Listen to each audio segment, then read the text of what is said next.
Hey guys, so here bringing you another video, so welcome back to another patch note video. So I don't do these every patch, because I think it would be a little bit overwhelming if I did. But we're going to do on this one, because we're kind of like really winding down of this season, so it'll be interesting to see what changes they're making really to what is the final week of the season. Even less so now. I'm recording this on the 7th, today was the patch day, and the last day of the season's on the 12th.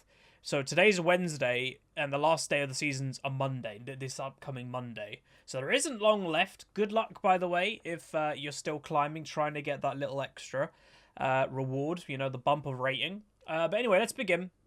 So we're starting with Akali. Now, some people, I will admit, are probably going to be very surprised by some Akali nerfs, because there are still, even though people watch me for months and weeks at a time, there are still people out there that exist that win rate is important. Again, they're generally more newer players and stuff like that, or they just don't understand. But I checked before we started the recording. Akali's win rate is currently 44%. And that is at Platinum Plus rating, so the top 10% of the game, maybe a bit less. She has a 44% win rate. So if you went off like people's logic of, oh, win rate means something, you'd never get a nerf. But the reason why Akali's getting a nerf is because the game is balanced from top down. The game has to be balanced top down because it's a competitive game. So basically, she's too oppressive and overpowered, really, in the hands of a good player. Just the average player for Akali really is bad. So they're getting rid of the help. Some champions have had these, especially new ones, that they implement like a help to last hit and then slowly remove it. So that's not really a nerf that we have to care about. That was going to go anyway. But it's these two.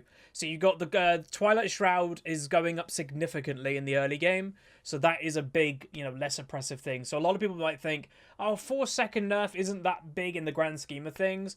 What you have to do is basically you have to multiply that by how many times you can use it in the first 10 minutes, in the first 5 minutes, right? That's how you look at these nerfs. So in the first 3 to 4 minutes of gameplay, if it's a 4-second nerf, it's basically going to stop her using that W for a good 30 seconds minimum if you're adding all the time up. Like, she wants to constantly keep using it, and she can't because it's a 4-second nerf at rank 1 every single time she can't use it then. So that's a pretty considerable nerf in the early game, and I think that's going to help because, again, it's really oppressive when she Qs you and, she needs to get the auto attack, so she uses the Shroud and then gets the auto attack with an extra Q. It's a lot of damage. It's over half of your health pretty much on every single mid laner in the first 3 levels. And again, she goes for level 2 First Bloods quite often too. And her ultimate is also getting nerfed. Her ultimate damage is going down once again in the early game. So they're not that concerned what it seems to be by her late game, because the late game Shroud is staying the same and the ultimate is actually getting a small buff in late game, not a nerf. And I'm fine with that. Again, it's an assassin. Assassins generally struggle in the late game anyway, but the reason why they sometimes have a good late game is because they snowball from the early game, where in my opinion, an assassin shouldn't have a good early game. The whole punishment of being an assassin that you can 100% one-shot somebody later in the game should be you're really weak in the early game. And Akali just hasn't been that. She has not been weak in the early game. Or at least, again, of people that know what they're doing, she hasn't been weak. So I'm completely fine with this nerf. Again, I do actually want to play an Akali game because people want me to play all the KDA skins. And I'll say maybe in today's stream, I might, because obviously all my surgery stuff coming up with my mouth, I need to record quite a lot of content upcoming. We might do a couple flex games, just as second videos of the day, where I just experiment on other champions, and maybe we'll do a flex game of Akali playing the KDA skin. So pretty cool. Next up is Fiora. So we're getting a small improvement to the lunge targeting. That's interesting. Again, I play Fiora very occasionally. And I will say, sometimes it does feel a little bit dodgy that you're 100% queuing onto what you think is a vital point and is what is going to hit, and it just doesn't. It latches onto something else. So they're saying priorities is lunge still prioritizes the R vitals and then the passive vitals, but now prioritizes the R affected target next, even without. Oh, okay, so basically what they've done, that's actually really good. So say you've ulted somebody on Fiora, but the vital points, which is like the line at one side of their champion, say you've already used that vital point, but there's a minion standing next to that hero. Well, before, it would be like a 50-50% chance if it's going to hit the minion or it's going to hit the champion if there's no vital point, involved. Well, now it will 100% prioritize somebody who just has a ultimate on them, even without a vital point. I think that's a very big, what I'd call that is a quality of life change for Fiora. I think to a lot of people, they may not see this as a big deal, but Fiora players are probably going to be smiling ear to ear about this change, because that basically, what that does is it adds consistency to Fiora. Is that it's less random where her Q lunge is going to go. It will hit champions that have R on them, even if it's without a vital point. So that's really good. I like that quite a bit. That's actually quite a considerable buff, to be honest. And then the lesser priorities, after the above prioritization, lunge looks very low health champion in range, then last hittable minion, then a champion in range, then nearest unhit. So basically, if it's nothing to do with your ultimate, that's the priority from now on. It goes for a low health champion. So there's two champions standing next to each other. It'll go for the lower health champion. After that, if there's no low health champions, it will go for a minion that you can actually last hit. Then a normal champion in range. So that's for lane phase, helping you to last hit. If it always had champion in range, like if it always prioritized champions no matter what, it would be very hard to last hit. So I think that's a good priority. And then finally, then just anything that's just not hit. So I think that's good. I think that's a really good priority change for Fiora. Jhin is just a bug fix, so seems to be quite a bit. Bug fixing is 4 fixes for Jhin. So 1, Jin's movement speed on crit is now determined based on his attack speed when the basic attack fires rather than when it hits. Okay, so that's a small buff, I think. If Jhin crits multiple times in a row, his movement speed bonus is recalculated each crit rather than each crit, refreshing the duration. Okay. That might be a small nerf. Oh, no, it's I don't know. That's kind of the same to me. I don't know. Maybe it's not. 3 is fix a bug where Jhin was getting empowered haste off his fur blade. So that's just a change of how he interacts with Halo blades. And then fix a bug where Jhin was not... Ahaha! That just popped up on the screen. I will say, just a small tangent, it's a little bonus in this video. I pretty much can guarantee who this is. So unfortunately, it's not going to be a video on the channel. But you know, it was nothing to do with me. But I basically made a big deal about it on Twitter. That basically someone on the enemy team from a game that I played yesterday, they won. It was a Cassiopeia, and she threatened to put her Lucian on her int list. So all I did was take a screenshot, put it on Twitter, go classic EU West at Riot, get at Riot support, presume nothing's going to be done about this, and the tweet kind of blew up. Fi replied, which was really helpful. Then the head of Ranked got involved, who's Ed, who we're going to be doing a video with him soon. And then Riot support eventually got involved and said, "Can you give me the game and I'll look into it personally?" So I guarantee that's that Cassiopeia probably getting a punishment, banned or something. So there is a benefit to being a YouTuber occasionally, is that you can get people banned a bit more than other people.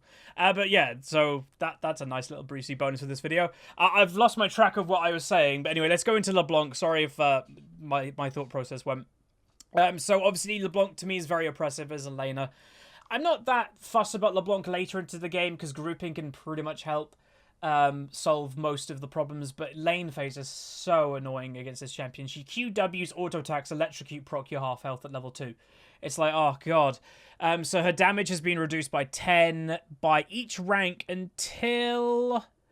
Nope, just being a straight 10 nerf. And again, to a lot of people, I know newer players especially and lower rank players, they just don't understand how considerable that is. That is considerable. If you're getting like done 3 or 4 times in lane phase by this W, you know, combo by Leblanc, well, the 10 nerf at each time, say she does it 4 times, and Leblanc needs to do the W combo 4 times to kill you. Well, each time that now she does it, it's going to be doing overall roughly 40 less damage. You know, 10 nerf each time. That 40 less damage is pretty much the difference of you dying and not. If you're dying just before this nerf, you won't die to it anymore. That's the difference. It's a pretty big nerf. That's why a lot of people don't understand why these nerfs happen. Is because, like, what's the point? You're just nerfing 10 damage. It's about the adding up that actually counts, and then boom, she does it 4 times. That's 40 damage less that she does. You're not dead anymore. You can go back and buy, and you're safe. That's where the nerf comes in. So it's pretty good. All right, so Maokai, I haven't really seen much of him at the moment. Is E cooldown decreased and damage increased early? So they want him to put him back in the jungle. I do not rate Maokai jungle at all. Again, the reason why I don't really is because the clear time. The clear time is absolutely dreadful. This will help, but I still don't think it's going to make it viable. Or, well, viable. You can do it. You can definitely jungle as him. Do I think it's worth jungling as him? No. Like, there's just better junglers. It's that simple. Nunu and Willup is AD increased, Q heal from champions is being increased, so the AD's gone up by 4. Again, just making the point very clear, that is a pretty big buff. Every single auto attack you're doing does that bit more of damage, which means you're probably going to end up auto attacking a little bit less. Like if you've ever jungled as Nunu and you're clearing camps, and it's like, oh geez, I leave every camp on like 20 health and I have an extra auto attack every single time that I need to do. You no longer need to do that extra auto attack. It's saving time in the grand scheme of things. It's a buff. Pretty big one too.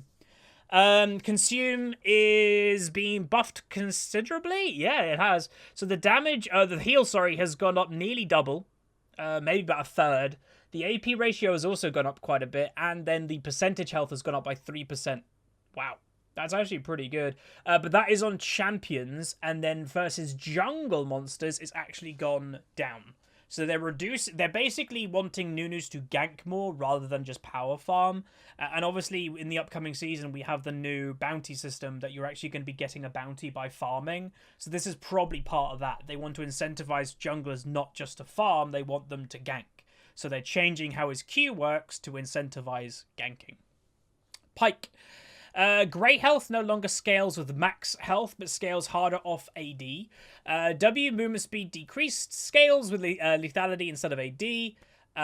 Interesting. E stun scales with lethality instead of rank. Wow, they are making this guy pure assassin. So basically, Riot really do not want a tank Pyke. That's the message we're getting there, is they don't want tank Pyke. Do not build tank items on him. Build lethality. You get more benefits if you do. You're having a higher stun if you build lethality. You're getting your movement speed scales with lethality, even instead of AD now. So they are wanting you to build the trifecta of lethality items, which is very interesting. Yumu's, Drakthar, and whatever the immunity one is. I can't remember. The actual nerfs, though, or changes to be, is the health has gone to a flat health rather than percentage, and then also you're getting health per 1 attack damage and up to 60%. So this does scale off attack damage now. W has gone down in mana, which I think is good. And then it's scaling off lethality now, not attack damage, with a higher ratio, because obviously you don't get as much lethality as you do AD, so that makes sense. E is you're getting 1.1 seconds at all ranks plus 0.1 second per 10 lethality. God, how much lethality is some of the items? Is it like 40 lethality? I don't remember. Again, I'm all loopy in the head at the moment. Is it someone in Twitch chat? How much lethality does like Drakthar or Yumu's give? Is it 40? It might be. Because if you're getting 3 lethality items, so the 3, you're going to be making that stun into a 2.5 roughly stun. Wow, that's really big. If it is 40 lethality, which I think it is, it would be roughly a 2.5 second stun. You know, you're borderline getting into Morgana bind territory there. Not quite. But you've then also got more mobility and can hit multiple people with that E. It's not just a singular. So that's actually pretty considerable. Where before, obviously, the maximum you could get was 1.5 seconds. Was the maximum you could get. Alright, so someone Twitch chat is 21 and 18. Wait, is only 21 lethality? Really? Oh, wow, that's a lot less than I thought. So, okay, so it's a small buff. So if it's 21... you're getting, if you get all 3, you're getting roughly 6 extra. So it's gonna, okay, so it's not Morgana. So it's like 1.7 roughly is gonna be if you get all 3 items. If you only get 2 of the items, it's like, it's the same. Okay, so again, they really want you to at least get 2 lethality items for you just to have the exact same stun as what it used to be. Wow. Interesting. That's actually very interesting. They really want you. You basically have to buy 2 lethality items now. That's what this is. You have to. And then the ultimate is the execute threshold, and damage done if target isn't within threshold increases by lethality as well. So, lethality, everybody. You have to play Assassin Pike if you want to play him pretty much from now on. That is the way that they're making you play. I also think my mouse might die soon. You can see it's flashing. Again, I got a wireless mouse. I would recommend it, but you've got to be very careful with it running out. So I just need to plug that in because when it's flashing, I presume that means I'm dying. Anyway, let's go into the next one while I plug this in. Victor. So again, are they getting rid of Victor top lane is my question. Q, discharge, base damage, decrease late, ratio increased. R, damage decreased. So I'll say the impressive thing about Victor is the early game when you're playing a bruiser. It's the constant harass with the kleptomancy, so that gives him sustain. And then he has quite high poke. So are they getting rid of him in the early game is the question. And also, I don't think I actually have my mouse charger plugged in. I don't. I'm really good at this. So the Q is being nerfed. Not in the early game. Not that by that. Well, a little bit. So again, it's the same premise as what we spoke about earlier about Leblanc, is that rank 1 hasn't changed, but rank 2 has been nerfed by 5. Rank 3 has been nerfed by 10. Once again, it's the premise of it doesn't seem like a lot, but especially for Victor, that's poking you with Q. When you add up the nerf, it is overall a bigger nerf because you're getting poke less. So he does it 3 times. That's, you know, at rank 2, that's 15 less damage. At rank 3, that's 30 less damage. So that's the difference of you dying to Victor now versus you surviving Victor now. Like, that's what the differences are. And then also, they are slightly buffing the AP ratio, though. So it's basically just going to be a ramping thing. He's going to be stronger in mid-late game. And also, my wireless mouse might have just died. I don't know why it does this. I plug my wireless mouse in, and then it just stops working. It should be able to work, you know... There we go. And it's dead again. Why are you not working? You should be able to work while... Oh, whatever. I'll unplug it for now, and maybe I'll have to get another mouse plugged in while this one charges. It was my fault for not plugging it in overnight. And then Ultimate is being nerfed by base damage, but being buffed by ratio. So that, again, it's a small nerf in the early game, small buff in late game. I think that's fine. I think that's completely fine. All right, so Time Warp Tonic, which is something that I like and a lot of people like. What are they doing to it? And again, I haven't read these patch notes, so this is learning for me too. Potion and Biscuit regen is front-loaded, but no longer extended and no longer affects elixirs. I don't think people really used it for elixirs anyway. But anyway, what's it doing? So it's removed. Let's go for the removed first. It removed sipping. Potions, biscuits, and elixirs no longer last 20% longer. Wow, okay. You still gain 5% movement speed. That's nice. And it's also getting rid of the elixirs effect in total. Its new is chugging, not sipping. So consuming a potion or biscuit grants 50% of its health restoration immediately, but prevents the consumable from being used again until the effect ends. Health mana per tick is reduced by half. So, interesting. They're changing how it works. I still think this is good, and I actually think this is very good versus specific matchups. If you're against somebody that bursts you, you really want this. So... it's basically like a 40 to 50 health, like, instantaneous boom from a health potion if you do take Time Warp Tonic now. I like it. Again, if you're getting bursted, you're getting Tower Dove, that could be the difference of you dying and not. That's the difference, that instant bit of health is surviving the last tick of Ignite. I think that's pretty good. It's different. I potentially even think there's room for having both of them existing at the same time. It would be kind of nice if there was 2 versions of Time Warp Tonic. One that either gives you this instantaneous little health buff and then a slow heal, like, for the remaining of the potion. And then also the one that just doesn't... it's not instant, it's just longer and it's an extra heal or 2. It would be nice if both of those existed at the same time and you could pick between them because they're 2 different playstyles with Time Warp Tonic. But I understand why they got rid of it. It was, the sustain that it gave in lane was practically, well, it was too much. But this is interesting. It's a different playstyle that it's more based on survivability. It helps you against dive. It also helps you to dive because it gives you that instantaneous, like, little bit of health more. I like it. I'll probably still be using it, to be honest. We're not going to go over the bugs. Again, feel free to go over... Again, this is all in your own client, so everybody should be looking this in within their own client. Upcoming skins is Program Nami, Program LeBlanc, Praetorian, there we go, Fiddlesticks, Praetorian Graves, and the Victorious Oriana for if you get gold in any of the queues. And I will, I think, be able to... Well, I haven't been told this per se, but I am pretty sure the next partnered chroma for the League Partner Program is Program LeBlanc. The reason why I know this, and again, I haven't been told this officially, is the other day Riot did a change about the League Partner Program, about the exclusivity behind the things that we are allowed to give away. Basically, if you're somebody that really wants the green... so, also, firstly, to announce, I'm pretty sure that the green chromas is always what the League Partner Program is always going to be. We're, for some reason, the colour green. So we're always going to give away the colour green chromas out. And also, you know, the Sona remote that we gave out. Well, there was a lot of people, apparently, who are collectors or Sona mains or Mumu mains that like the colour green, really bummed out that they couldn't get it if they didn't win one. They are changing it. That basically, twice a year, the Blue Essence Emporium comes out, which basically, if you've got an excess of Blue Essence, you can see up here, I do, there's some stuff in that store that you can't normally get that's really expensive, and it's more the exclusive items.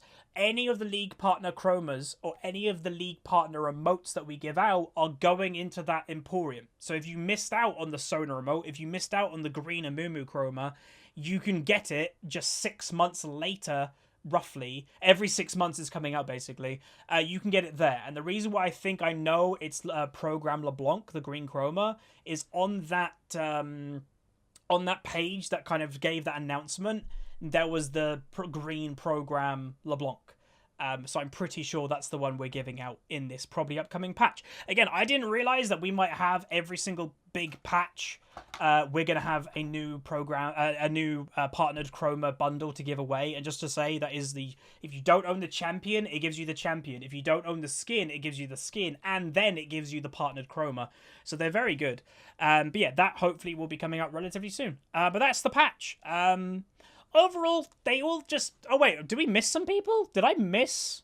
I missed Trundle. How did I miss? I don't know. We missed Trundle. He got a buff. His Q got damage increase. Great. Awesome. There we go. But yeah, overall, I'd say every change that we've seen is relatively fine. I think none of them are weird. You know, recently Riot has done some changes that are weird. And I will say there are maybe some champions here that should be nerfed and they're not getting nerfed. So I don't know. You know, potentially, like, Aurelia should probably still get nerfed a little bit. I know she got nerfed, but, you know, that 5 movement speed nerf didn't do anything. So there's potentially a couple champions that probably need a little bit more work done to them, but that's what the preseason is for. We're in the final, less than the final week of season now. But yeah, let me know what you think about this patch. Let me know how your rating and stuff has gone this season. Did you hit the rank you're wanting to? If not, why? And I will say in the upcoming days and weeks, etc., there's probably going to be a couple op.gg reviews, probably a Q&A, because again, I've got to prepare content for when I have all this stuff done, because I'm going to record, even though I'm in quite a lot of pain and I'm on painkillers at the moment, I've got to record while I'm in this pain to then have the surgery probably next week. And then when I have the surgery done, I can't do commentaries and stuff for 3 to 5 days. So I've got to record a bunch of content. So hopefully that'll be fine. Again, I don't want to be out of commission too much because obviously the preseason comes with a lot of new stuff and I don't want to miss that out. But yeah, that's going to be it. If you guys did enjoy, throw a like on the video, subscribe if you haven't, and I'll see you guys next time. See ya.